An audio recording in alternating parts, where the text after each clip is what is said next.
신종 코로나 바이러스 감염증의 발원지인 중국 후베이 일성 우한을 다녀오지 않았는데도 국내에서 감염되는 사례가 갈수록 늘고 있습니다. 지금까지 모두 23명이 확진 판정을 받았는데 이 가운데 절반이 넘는 13명은 최근 중국을 방문하지 않았습니다. 일본이나 태국, 싱가포르 등 제3국을 다녀온 뒤 바이러스를 전파하는 확진 환자도 증가하고 있습니다.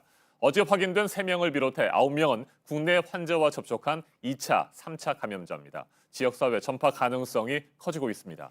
네, 오늘부터는 검사 대상이 늘어나게 됩니다. 꼭 중국에 다녀오지 않았어도 의사가 보기에 이 사람은 감염 의심이 된다고 판단을 하면 검사를 받을 수가 있습니다.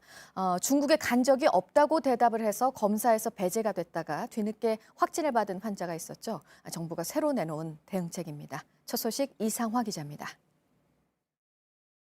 지역 사회로의 확산 가능성이 점점 커지고 있어 비상한 주의가 요구된다라고 말씀드리겠습니다. 2차, 3차 감염 사례가 늘면서 정부가 지역 전파 확산에 대한 우려를 드러냈습니다. 앞으로는 방역망을 벗어난 원인을 알 수 없는 확진자가 생길 수 있다는 겁니다. 가장 최악의 시나리오 상정할 수 있는 부분도 같이 좀 논의를 할 필요가 있습니다. 정부 대책은 또 한 번 강화됐습니다.